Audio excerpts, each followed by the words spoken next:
mbokk yi xarit yi salaamaaleykum nuyu nañ leen ziar leen bu baax a baax ñu am mbégte kontaan te ñëw yéen seen première chaîne de la banlieue di IM Télé International Média TV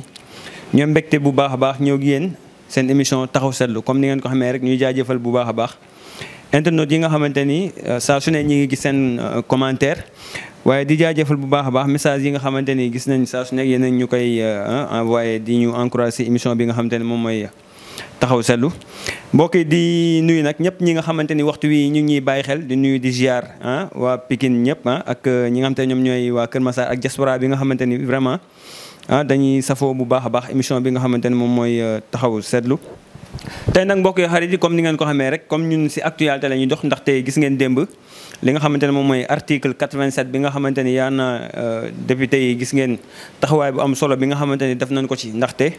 xam nga dëkk dafa am solo institution yi ñu koy respecté ndaxte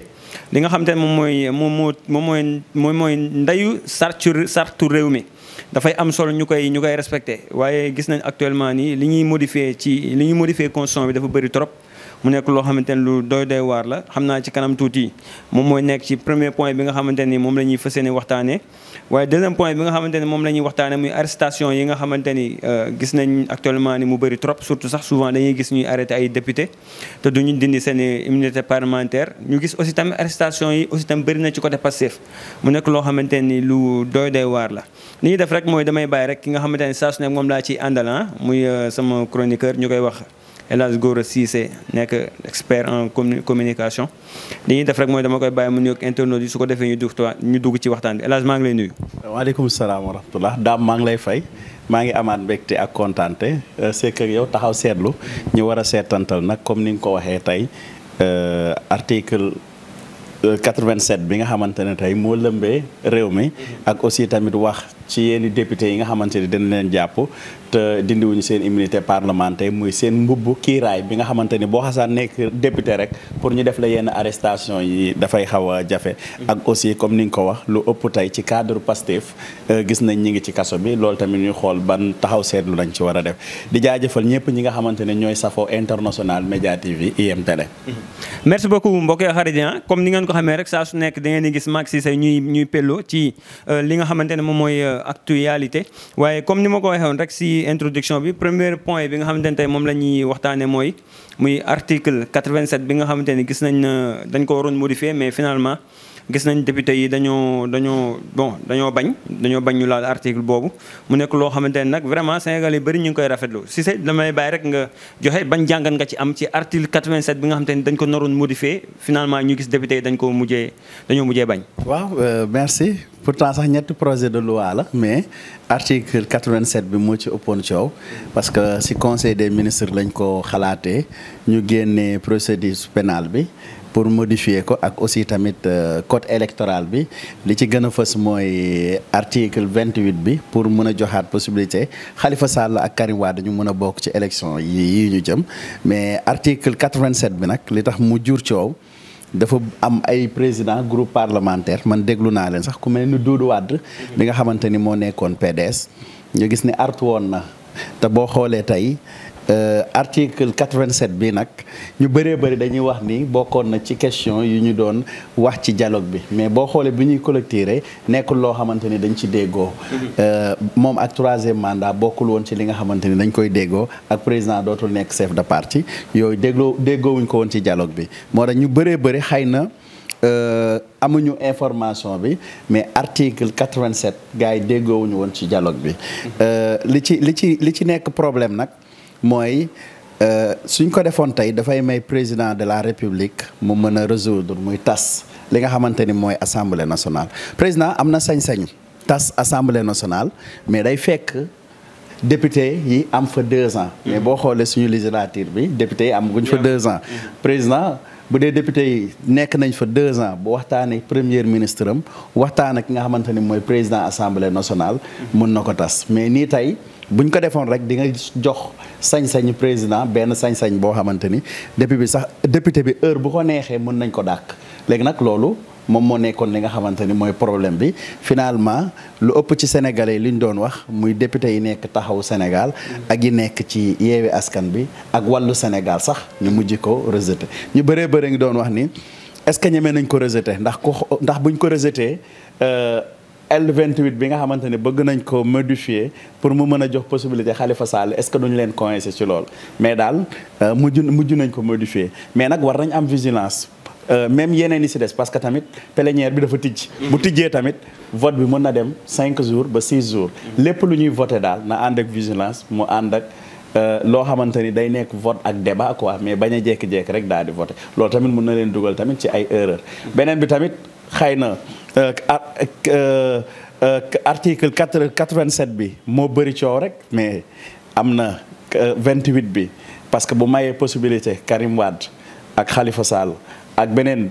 code pénal bi bu ñu ko defee ba pare ki nga xamante ni mooy opposant bi di Ousmane Sonko moom lan la war a mën a seddu ci nag bi tamit yan conséquences la war a mën a am loolu tamit député yi war nañ ci mën a xalaat est-ce que luy bu ñu ko voté ci Karim Wade kese lay jox possibilité ak Khalifa Sall mais buñ ko paree léegi lan la war a yàqal tamit Ousmane Sonko yooyu tamit war nañ ci mën a bàyyi xel bu baax a baax ak code pénal boobu tamit ñu xoolaat ko xool bu baax après lan la war a mën a jur yan conséquences li ci gën daal mooy député yi bu ñuy vote mu ne ñu voté vote boo xam ne day ànd ak débat. mais ñu bëri question bi ñuy posé mooy constitution bi nga xamante ni souvent dañuy gis dafay bëri li ñu koy modifier. mais yooyu modification yooyu ñuy def yan danger la mën a andil réew mi. waa xam nga tey soo naan Afrique soo déggee dañ naan la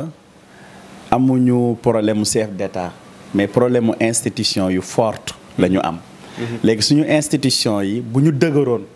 xam ni le président de la république du am sañ-sañ saa su nekk bëgg ko proposer yor majorité am même boo xoolee article 87 bi sax majorité bi ñoom ñoo ko proposé woon ci dialogue. mais nga gis ni opposition bi taxaw sax moom nga wax ni moo fa représenté kon opposition bi muy Khalifa Sall da nga gis ni nanguwuñu woon mais tey lenn rek mooy solution bi mooy ñu am ay institutions yu fort mooy ñu fexe ba def ay référendum yoo xamante ni ñun ñëpp ñoo ciy déggoo ñun ñi nga xamante ni ñooy dund fii Sénégal ñu déggoo ci buñ ci déggoo loolu dafay nekk loo xamante ni kenn du ko mën a laal mais tant que président mi nga am ay sañ-sañ yi nga xamante ni moom la am saa su nekk mun na modifier li nga xamante ni mooy mbir mi te moment bi bu dee président dafa nekk président sortant di dem bu dee na moment bi daf ne la dafay modifier kooku tey mën nga xalaat sax bu ko modifier ba pare est-ce que ëllëg mënul génn parce que dégg nga ko mu ne bu paree du génn Sénégal mën na dem ba nekk président assemblée nationale yooyu yëpp mën nga ko xalaataat. mën na dem ba nekkaat président assemblée nationale te président assemblée nationale bul fàtte ne yaa yor deuxième institution. bu président mënul dem yow yaay ñëw toog. mais c'est que Sénégal yu bëri leen jaaxal aussi tamit mooy modification bi nga xamante ni tey président de la République moom lay modifier ci ki nga xamante ni président bi nga xamante ni mën nañu wax ni 7 à 6 mois moo ko dese ci pouvoir bi kon ban intérêt nga jàpp ni à part peut-être comme ni nga ko wax ni nekk président assemblée ban intérêt nga jàpp ni moom la war a am ci modifier muy article 87 boobu parce que li jaaxal nit ñi mooy moom léegi mu dem ñëpp loolu lañ jàpp. mais ban intérêt la war a am pour modifier article 7 boobu. amul benn intérêt parce que tey bu dee tey da ngaa modifier li nga xamante ni moom mooy code bi nga xamante moo nekk ci institution article 87 loolu yaa ngi utaat pouvoir léegi pouvoir boobu ngay réserver lan mooy finalité. waaw te 6 mois xaw ma 7 mois te 7 mois moo la dese. léegi kay dina dëggal yenn opposants yi nga naan yi nga xamante ni dañoo wax président bàyyeegul parce que. bu dee yow yaa ngi dem ci 7 mois ba pare nga def sa déclaration ne bàyyi naa léegi ngay réserver waat beneen pouvoir te bul fàtte ne à l'Assemblée nationale majorité boobu boo xasee ba mën a am pouvoir boobu yaa ngi réserver waat beneen pouvoir. léegi lan moo nekk ci ginnaaw léegi loolu day dëggalaat opposants yi nga xamante ni wax nañ dañ naan président Macky Sall daf ñu wax nii rek mais bàyyeegul. léegi nag loolu dafay dëggalaat li nga xamante ne mooy opposition bi mais moom lu raisonnable mooy nit koy dem ci 7 mois di tàggatoo pour ñu organiser ay élections yu mucc ayib. kooku moom doo demaat di modifier li nga xamante ne mooy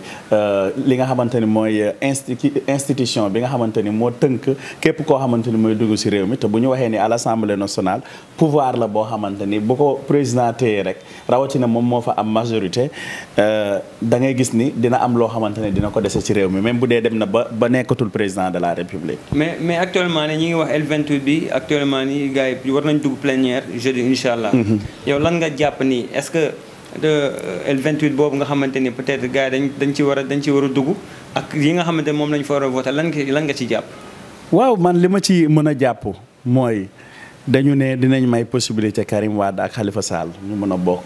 mais député yi ci boppam fi mu toll nii comme ñoom ñoo koy yër lu ñuy voté na nekk vote ak débat parce que affaire yi day amaale yoo xamante ni day nekk ci biir dañ naan la voté rek L28 mais waaw lan la objectif bi lii lan la mais lan moo nekk ci biir loolu tamit bu ñuy voté ñu voté ak débat mu ànd ak débat ñu bañ a voté rek pour vote pour nii léegi nag bu ñu voté te xooluñu lu ñuy voté bu dee am na yeneen dëgg sërëx yi nga xamante ni moo nekk ci biir loolu nag mooy nekk conséquences yi nga xamante ni ku nekk mën na la yàqal ëllëg. c'est que li jaaxal Sénégal yu bëri mooy peut-être ni ñu koy modifier ñaar ñu ngi ci tudd rek muy ki nga xamante ne moom mooy président Khalifa Sall ak ki nga xamante ne moom mooy Karim Wade. tey est-ce que jàpp nga ne rek lu war a jaadu la rek ba ñuy modifier li nga xamante ne tey moom mooy ay loi yoo xamante ni si ñaar ñooñu rek la war a tënku est-ce que loolu lu war a jaadu la si constitution. waaw xam nga tey code électoral bi sax la ñu wax xëy na dégg na di Sénégalais yi doon wax mooy Karim Wade Khalifa Sall dañu war a bokk mais tamit lu ñu war a bokk képp koo xamante ni war na mën a bokk ci élection yi nañ ko bàyyi mu nekk nga xamante ne dina bokk. parce que tey ñëpp ñu ngi doon wax lu ñu wax ni sax du si président Macky Sall la mais suñu code électoral dañ ko war a xoolaat tey lu mel ni kaaw Ousmane Sonko. buñ la condamné lu ëpp 6 mois tey dañuy dindi sa tur ci fichier électoral bi ci code bi dañ ko ciy dindi. léegi nag yooyu yëpp la ñu war a mën a xoolaat muy L29 ak L28 ak yooyu yëpp dañ ko war a xoolaat révisé ko bu baax xam ni léeg-léeg même braquage judiciaire bu amee ci benn opposant waru mën a ñàkk droit civique am ak physique am. war na mën a bokk élection saa su nekk. mais daal vigilance bi si mën a am mooy député yi li ñuy voté ñu vote boo xamante ni day ànd ak droit. article bi bu ñu ko yëkkatee lan moo nekk ci biir article loolu moo ci ëpp solo ba suñ ko modifié tey même président Macky Sall bu fi jógee ëllëg problème yi L28 bi amoon yëpp dootu ko am day fekk réglé nañ ko ci nguuru président Macky Sall te dara du nekk ci biir. mais sax li jaaxal Sénégal yu bëri mooy tey député yooyu nga wax noonu. tey bu amee président de la république bu bees bu fi toog dinañ fekk ñu def 2 ans. n'est-ce pas tey est-ce que parce que danger bi am mooy tey bu ñu voté loo xam te n'importe quoi la. est-ce que ñoom après dinañ am fit dama taxawaat ak ñi nga xam te ñoom ni askan bi pour laaj leen seen voix pour représenter leen assemblée parce que bu askan bi demee ba gis ni ñoom kat liñ doon xaar si ñoom gisuñu ko est-ce que loolu après du nekk sanction contre ñoom ci assemblée nationale parce que le fait que am loo xamante ne askan bi ñu ngi koy xaar si ñoom bu ñu ko gisulee te gis nañ président de la république moom pratiquement comme ni nga ko waxee léegi 7 mois moo ko fi dese mais ñi nga xam te ñoom ñooy député yi seen mandat 5 ans la mais tey est-ce que bu ñu voté loo xamante ni jaarul yoon du nekk sanction si ñoom beneen président bu fi ñëwee surtout sax si wàllu askan bi te dinañ bëggaat am voix askan bi pour ñu mën leen représenté waat leen assemblée. waaw li ngay wax nii dafay demaat ci beneen parce que mën na am beneen coalition yi nga xamante ni ñoo ëpp doole ci réew mi day fekk tamit député yi tamit moment boobu ñu taxawee ni ñu war a taxaw parce que tey dañu nekk benn contexte politique boo xamante ni bokkut ak bu njëkk ba. mooy askan bi ñoom ñooy arbitré. ñoom lépp loo xamante ni gis nañ ko te loolu teeyul seen xel ñoom ñoo lay sanctionné. léegi nag bu ñu fexee ba nekk le député du peuple moom moo nekk li nga xamante ne mooy gën mooy li ngay wax ni ëllëg bu ñu laajaatee ñu mën leen jox mooy bañ a tamit yàq coalition bi. mais di nga gis ni benn député nekk ci coalition. ñu xool ni député bi lii la def ëllëg sénégalais yi mën na nekk li nga xamante ni ñoo lay sanctionné parce que du sàmm li nga xamante ni mooy coalition bi Sénégal dañ naan ñamoon nañ ko fi parce que nekkul ay yoon ñu fi yor seen ndomba tànk yëpp da ngay gis ni heure bu ñu demaatee élection da ngay gis ni ñuy besee seen localité yi nga xamante ni moom la am nga gis ni li fi nekkoon nekkatu fi quoi. merci beaucoup mbokkee xarit di leen fàttali rek yéen a ngi seen émission taxaw seetlu fii ci la première chaîne de la banlieue di IM Télé International Média TV gis ngeen mu nekkoon premier point bi nga xamante ni moom lañ doon waxtaanee tey muy ci article 87 bi nga xamante ni moom la ñu waroon modifier démb finalement gis ngeen député yi taxawaay ba am solo bi nga xamante ni def nañ ko ci ndaxte yaa na comme ni ñu koy waxee rek ndaxte bu fekkee rek président de la république dañ ko may pouvoir yëpp yaa na day nekk loo xamante ni luy doy waar la ci réew mi ba tax ne rek fa la ñuy jaaree dugg aussi tamit ci deuxième point bi nga xamante ni dañuy resté waat fi nga xamante ni moom mooy assemblée nationale parce que dañuy gis actuellement ni arrestation yi dafay bëri ci député yi te bu njëkk ba dañ doon gis ni député yi dafa am li nga xamante ni moo leen doon aar muy seen immunité parlementaire mais dañoo gis dernier moment yi dañuy gis dañuy jàpp député te duñu dindi li nga xamante ne moom mooy immunité parlementaire mu nekk loo xamante ni lu doy waar ak loolu nan nga ko jàngatee parce que dañuy gis ni bu njëkk ba même sax bu fekk sa dossier dañ ko nar a yaa xam sax dinañ fexe dem assemblée dindi sa immunité parlementaire mais léegi contraire bi lañ gis mooy loolu yan gàllankoor la mën a andi institution bi. waaw Dame merci parce que yooyu mi ngi commencé bëgg a bëri gis nga Déthié Fall. daloon na ko Mame Diarra Fam. waaw Mame Diarra Fam. mu ngoog daloon na leen. yaa ngi comprendre. léegi nag après dinañ wax léegi immunité parlementaire mooy sa mbubbu kiiraay. lan la wundu. da ngay dégg léegi les présidents de l' assemblée nationale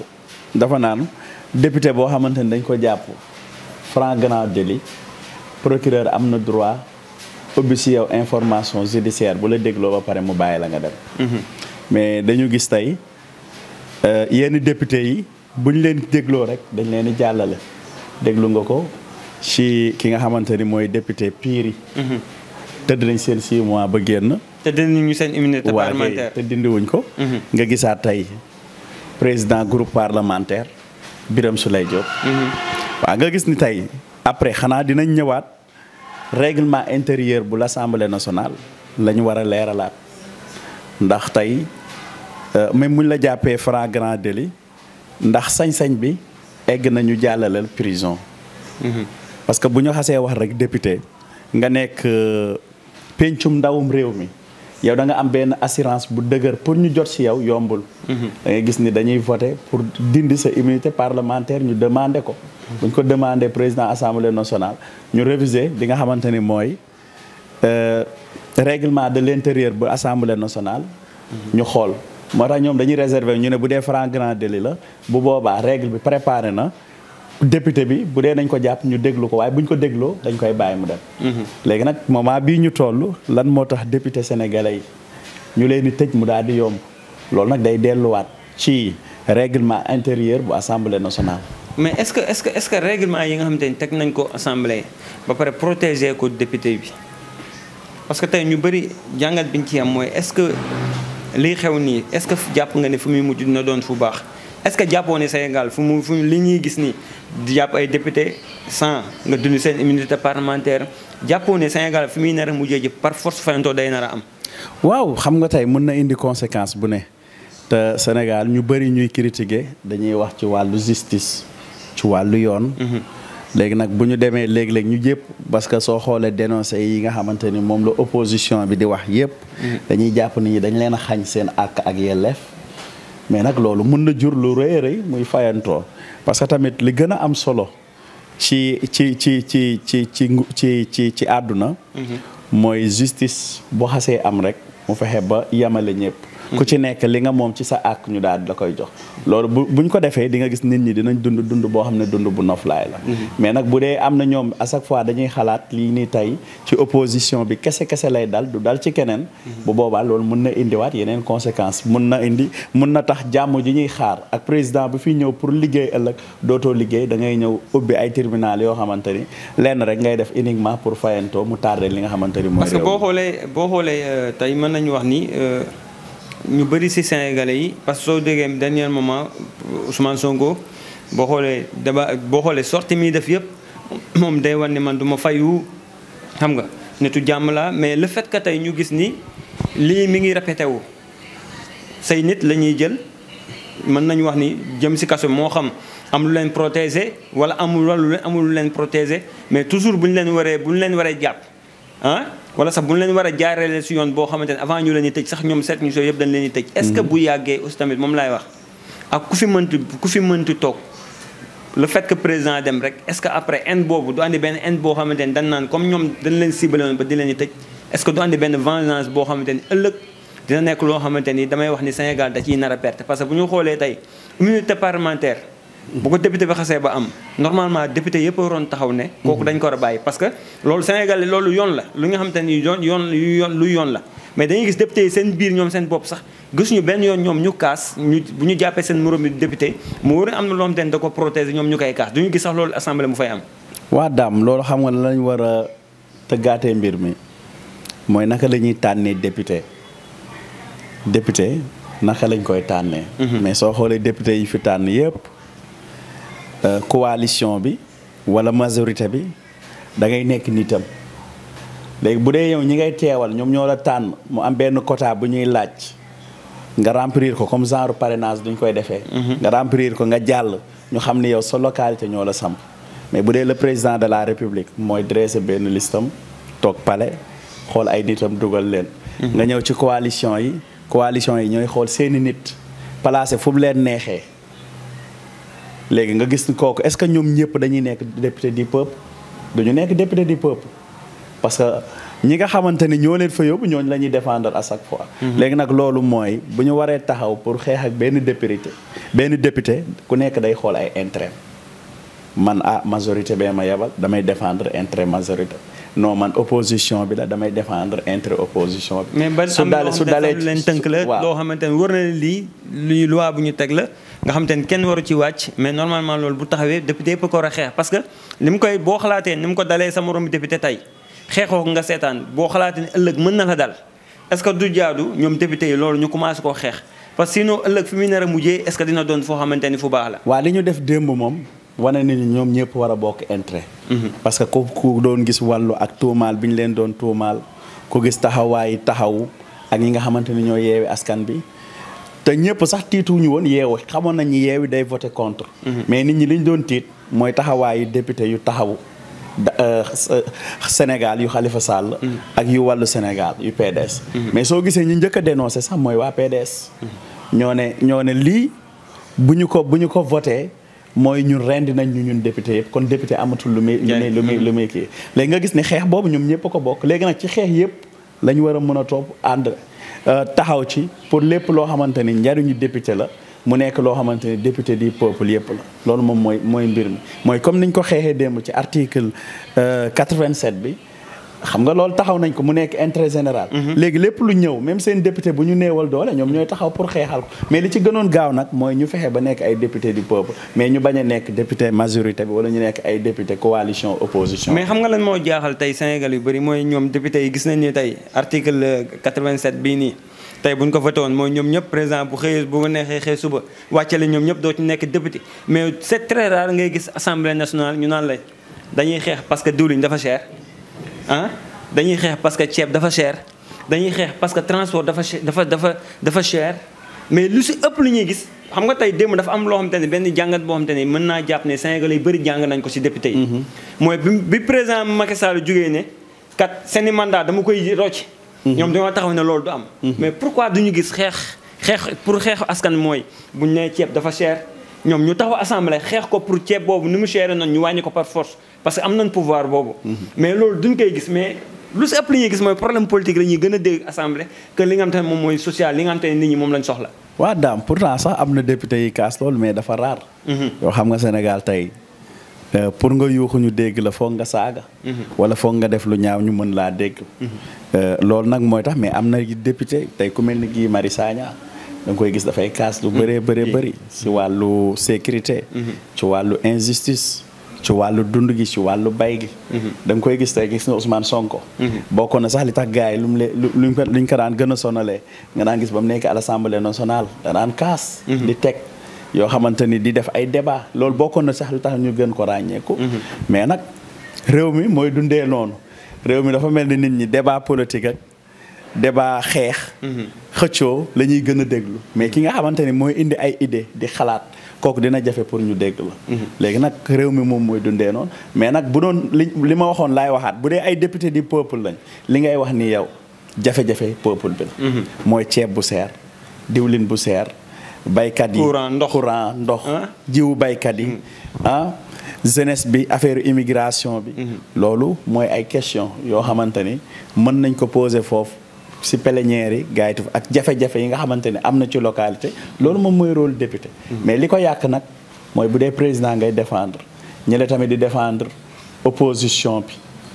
da ngay gis ni dafay jafe pour léeg-léeg député taxaw ni mu war a taxawee dafay xaw a jafe mais daal ni ñuy tànnee député war nañ ko mën a may liberté fi muy teewal ne fa lay teewal ñooñu tamit ñu d'accord daal di koy tënkal ne ko boo demee lii ak lii mooy suñu jafe-jafe mais arrestation xam naa question boobu moom la ñuy tëjee muy arrestation yi nga xamante ni gis nañ muy répété wu ci waa Pastef mu nekk loo xamante ni doy na waar daal. xam nga ba si audio yi nga xamante ni gis nañ moom lañ jàppee El Malick mu nekk loo xamante ni Sénégal yu bëri jaaxal na leen parce que man maa ngi gis barki Demba Ndiaye ci suñu père muy Pape Alé Niang gis ngeen sorte bi nga xamante ni def na ak ki nga xamante ne moom nee na moom moo def audio yi moom boo ko déggee muy wax sax da ngay jàpp ni El Malick mooy wax. est-ce que si ay audio yooyu noonu rek jàpp nga ni war nañ ci mën a jàpp war nañ ko si mën a jàpp. waaw merci Dame gis nañ arrestation yi li ci ëpp ci cadre Pastef yi la. am na yoo xam ne sax ñu ngi doon tiit El Malick Ndiaye nekk président chargé communication bu Pastef ñu ngi ko def arrestation ci ay audio nag moom dafa bëri ay mbir parce que mën nañ changer sa voix mën na nekk yow tamit aussi mais daal lu ci mënta am mooy xëy na bu enquête bi jeexee dina feeñal ndax audio dañu ko imité wala imité wuñ ko wala moom la mais bu njëkk dama daan gis gars yi ci liñ daan gën a taxaw mooy ay vidéo lañ daan gën a taxaw ndax audio dafa bëri problème parce que mën nañ enregistrer nit mën na roog yow baat aussi tamit nit mën na imiter li nga xamante ni mooy baat ba pare avec révolution technologie bi ñu toll xaw na nekk loo xamante ni lu yéeme mais comme mi ngi si loxo yoon gars yi dinañ xaar ñu xool enquête bi fi muy mujj mais bu leen wóoree ni ñoom audio yi du ay audio am dañ koy bàyyi mu ñibbi. est-ce que jàpp nga ni bu leen wóoree ni audio yi di audio mi dañ koy. parce que waaw mais ñu bëri c'est que bu ñu xoolee Sénégal yu bëri actuellement nii question boobu la ñuy posé wu quoi est-ce que c'est sûr que yow jàpp nga ni El Malick Ndiaye bu gars yi bu leen wóoree ni di audio mi dañ koy bàyyi. est-ce que jàpp nga loolu. parce que yow nekk ci moment boo xam te ne moment bu xaw a délicat la parce que ñi ngi préparé li nga xam te ne moom mooy campagne yi. waaw gis nañ cadre Pastef yëpp actuellement nii ñi ngi si biir kaso bi doy na waar. waaw xam nga ñun de bul fàtte dañoo am police bu xarañ. am nañ police boo xamante ni police scientifique technique et scientifique.